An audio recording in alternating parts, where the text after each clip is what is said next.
Pembelajaran kelima Pendidikan Agama Islam dan Budi Pekerti Kelas 4 SD Negeri 1 Kaligondang dengan tema Kisah Keteladanan Para Nabi bagian yang pertama.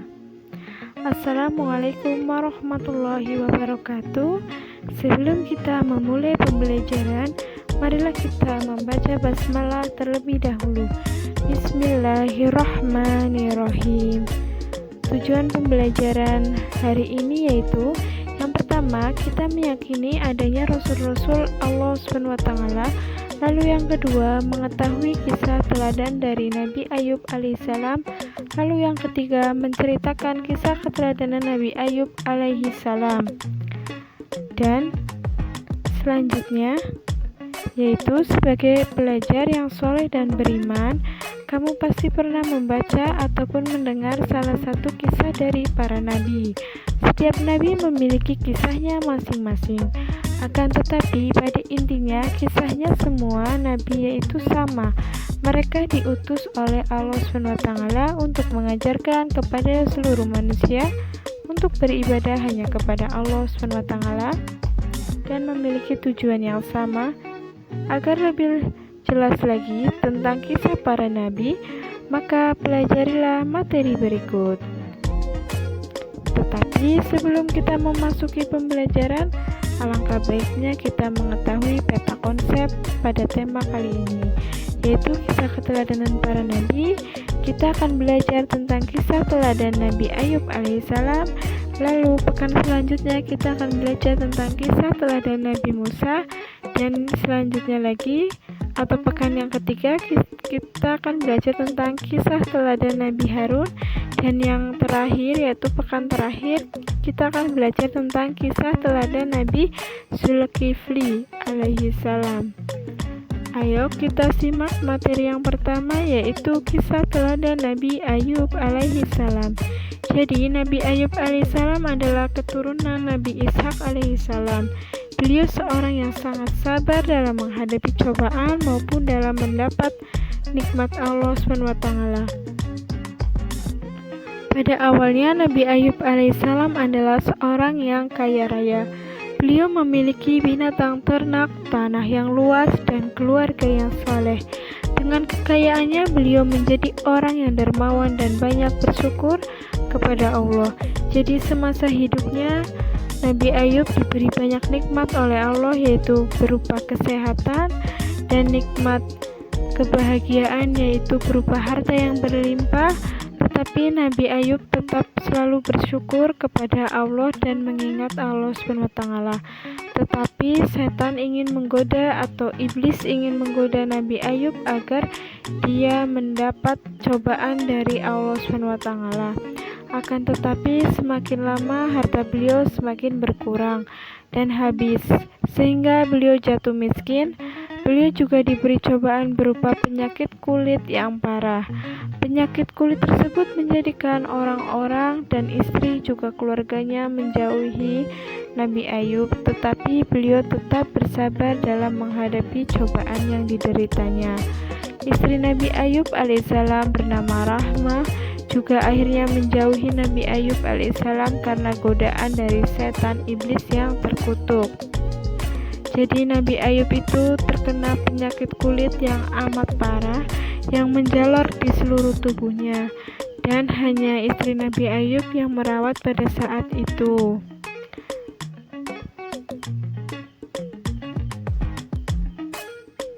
Akan tetapi Nabi Ayub alaihissalam memilih tinggal sendiri, hidup di tengah gurun yang jauh dari keramaian manusia. Beliau tetap bersabar dan selalu beribadah kepada Allah SWT. Cobaan silih berganti datang kepada Nabi Ayub alaihissalam, sehingga beliau berdoa kepada Allah SWT, dan kisah tersebut diceritakan di dalam Al-Quran surat Al-Anbiya 83-84.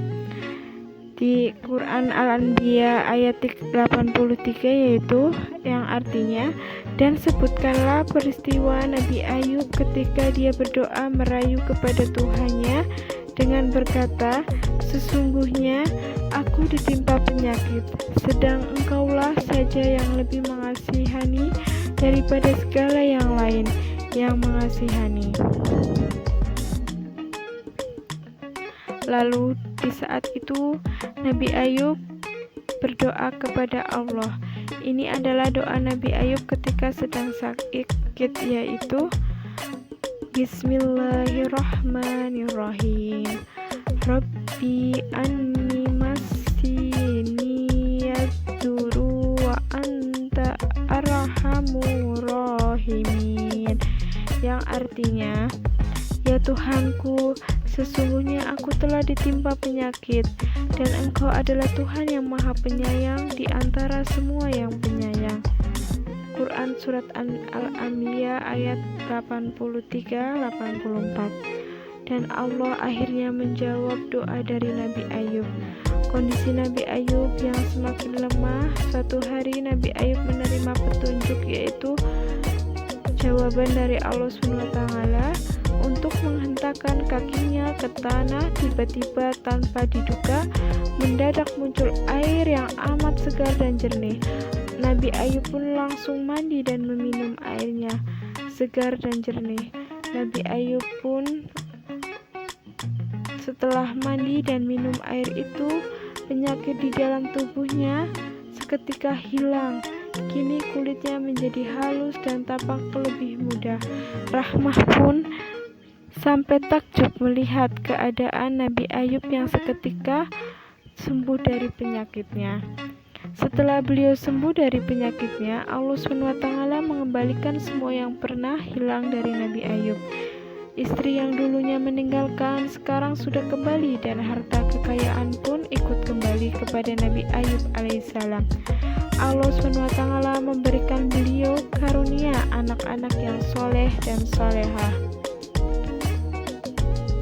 Sekian dan terima kasih. Mohon maaf jika ada tutur kata ibu yang kurang berkenan atau terdapat kesalahan dalam menyampaikan.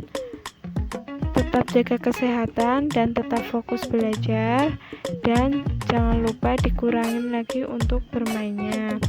Dan materi kisah keteladanan para nabi yang pertama ini, kisah keteladanan Nabi Ayub alaihissalam, dapat disimak kembali di modul PAI pembelajaran kelima halaman 51. Untuk materi selanjutnya akan disampaikan di pekan yang akan datang. Marilah kita akhiri dengan membaca hamdalah. Alhamdulillahirrabbilalamin. Wassalamualaikum warahmatullahi wabarakatuh. Di akhir pembelajaran ini, Ibu akan menampilkan video kisah Nabi Ayub alaihissalam lengkap sampai cerita Nabi Ayub sembuh dari penyakitnya.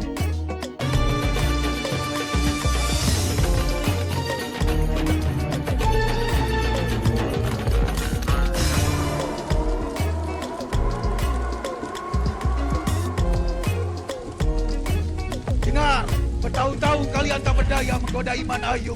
Aku sudah minta izin Tuhan untuk menggoda Ayub dengan cara-cara di luar batas kemampuan manusia. Bagaimana kalau kita serang dia? Ya, bagus. Kita serang dia. Kita goda dengan cara apa?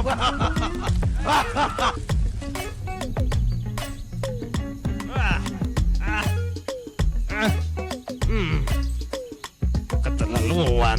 Lagi enak-enak tiduran dibangunin. Tanda-tanda buruk ini. Ya.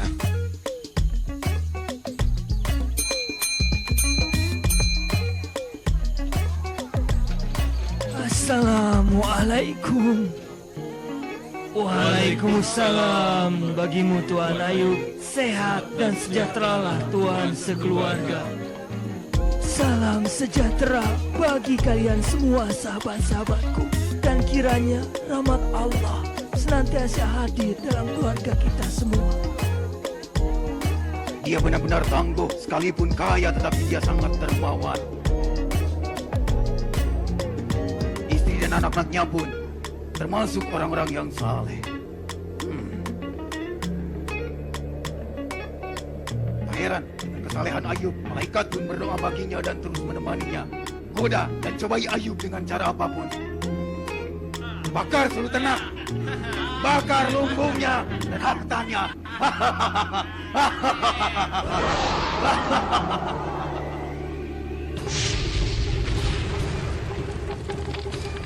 Kamu ke lumbung, nyalakan yang besar. kamu gelembung. Ternaknya juga, bakar semua. Ayo, bakar sebelah sana. Bakar.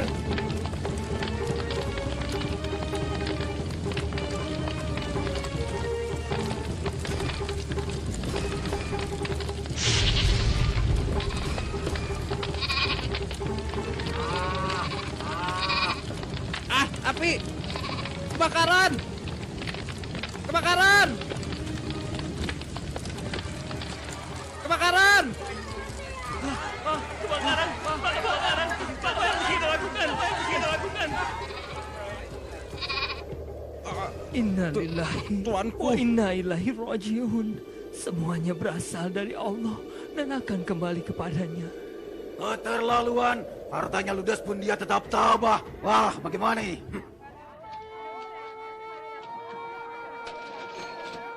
Saudaraku, Allah telah memberitahu apa yang sedang terjadi. Maaf apabila kami tidak mampu mempekerjakan kalian lagi. Kami hanya mampu memberikan bekal seadanya. Sekalipun keluarga Ayub betul-betul ikhlas, seluruh hartanya habis tak tersisa kita pakai cara yang lebih kasar. Dia masih punya harta yang lebih berharga dari seluruh kekayaannya. Kita bunuh mereka semua. Anaknya. Tapi kita tidak bisa membunuhnya tanpa izin Allah. Allah sudah membebaskan tindakan kita. Ayo jangan ragu, bunuh mereka semua. Bunuh mereka semua.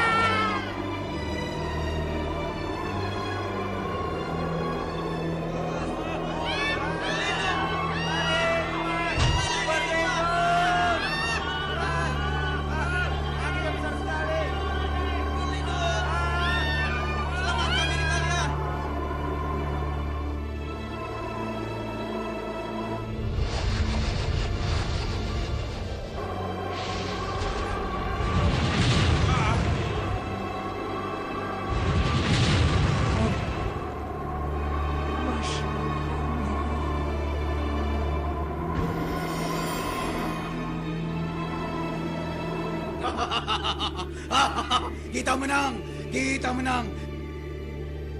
Kita tak terkalahkan, dia akan menyesali Tuhannya. Kita menang, ya kita menang. Kita tak terkalahkan. Hamba Allah tersabar pun berhasil kita tak... Diam, jangan cepat besar kepala. Lihat itu, cepat pergi ke sana. Cepat kalian pergi. Innalillahi wa inna ilaihi rajiun. Lihat Ayub, Allah telah melaknatmu. Allah telah mencabut nyawa anak-anakmu dengan cara yang pedih sekali. Buat apa lagi kau beribadah, ha? Percuma Tuhan tidak akan menerimanya. Buktinya, dia mengambil semua milikmu. Sudah kau lihat, bukan? Laluan, dia masih saja tetap tangguh. Harta dan anak-anak sekali-kali bukanlah kepunyaan kita. Mereka hanya titipan Allah. Tak perlu ada rasa kecewa yang berlebihan. Orang ajar. Gagal lagi. Gagal lagi. Tidak perlu kita merasa kecewa lagi. Bersabar, itu adalah jalan yang terbaik. Apabila Allah memintanya kembali dari kita.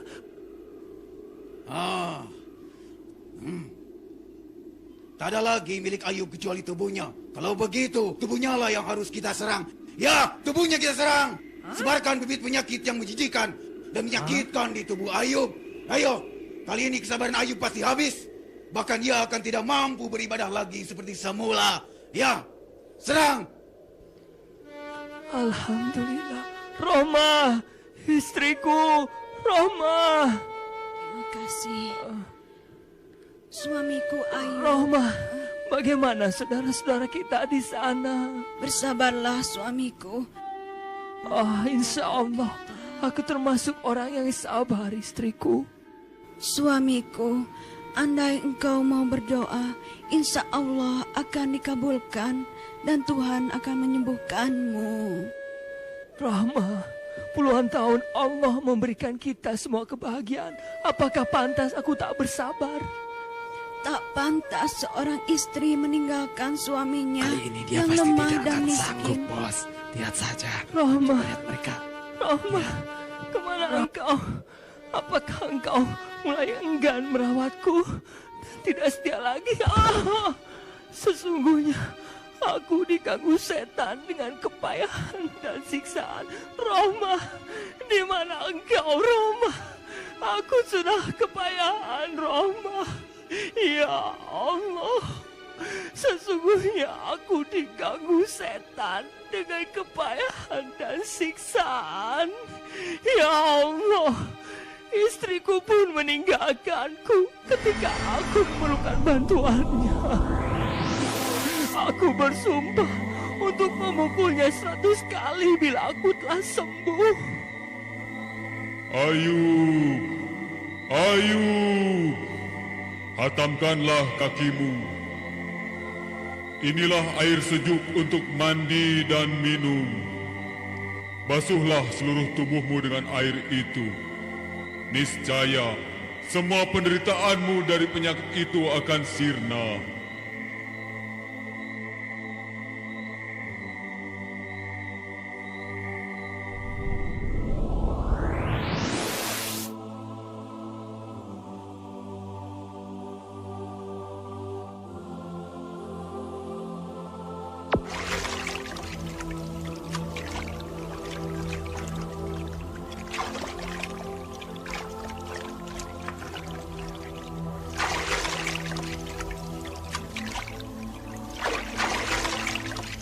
Segar sekali air ini.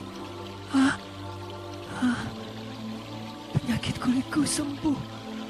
Alhamdulillah ya Allah. Engkau telah menunjukkan kasih-Mu padaku dengan memberikan kesembuhan padaku. Alhamdulillah. Amin ya Rabbal Alamin. Ya Allah, terima kasih.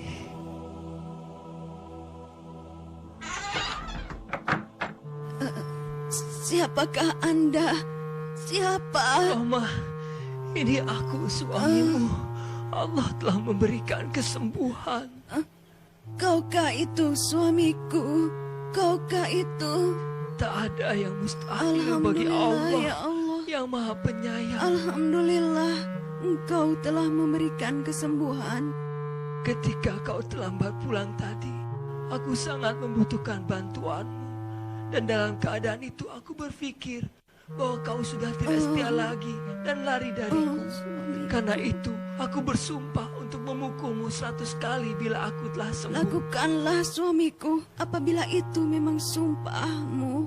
Lakukanlah, ayo. Bersiap, maafkanlah istriku. Bismillahirrahmanirrahim. Lakukanlah suamiku.